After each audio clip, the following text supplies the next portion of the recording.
In the middle of this COVID surge, millions of Americans are waiting for economic relief.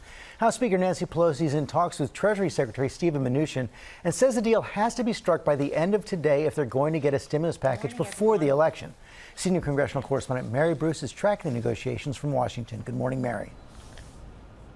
Good morning, George. Well, this morning, the White House and the Hill are now scrambling to meet this self-imposed deadline. The House Speaker and the Treasury Secretary spoke for nearly an hour yesterday, and we are told that they're continuing to narrow their differences. But a deal today is a very tall order, and if they can't get this done, well, then relief likely will not come until 2021. And for millions of Americans, that is just too long a wait. This morning, the clock is ticking for millions of Americans financially devastated by the pandemic. I'm afraid of being homeless. I'm afraid of losing everything I have. For months, White House negotiators and top Democrats have been trying to hammer out an agreement on another round of relief aid. And now House Speaker Nancy Pelosi says if they don't strike a deal today, it won't happen until after the election. From the start, the president has never taken this seriously.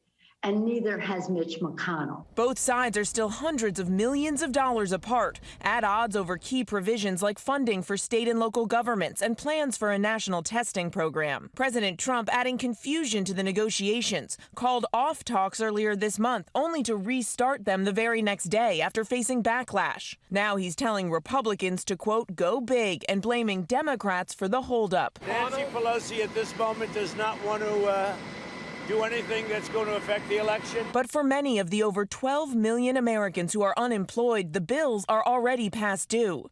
Over 30 million may be at risk of eviction by the end of the year, and roughly 1 in 10 in this country say they don't have enough to eat. It's a terrible time for everyone.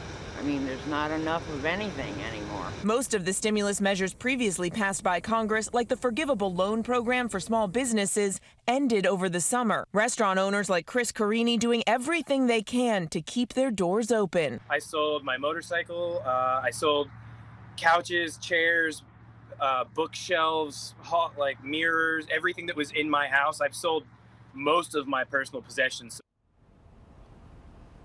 Now, even if the White House and Democrats can reach an agreement today, there is still one big remaining hurdle.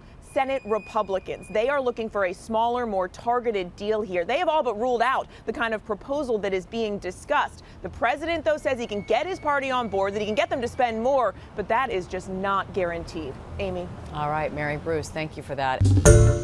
Hi, everyone. George Stephanopoulos here. Thanks for checking out the ABC News YouTube channel. If you'd like to get more videos, show highlights, and watch live event coverage, click on the right over here to subscribe to our channel. And don't forget to download the ABC News app for breaking news alerts. Thanks for watching.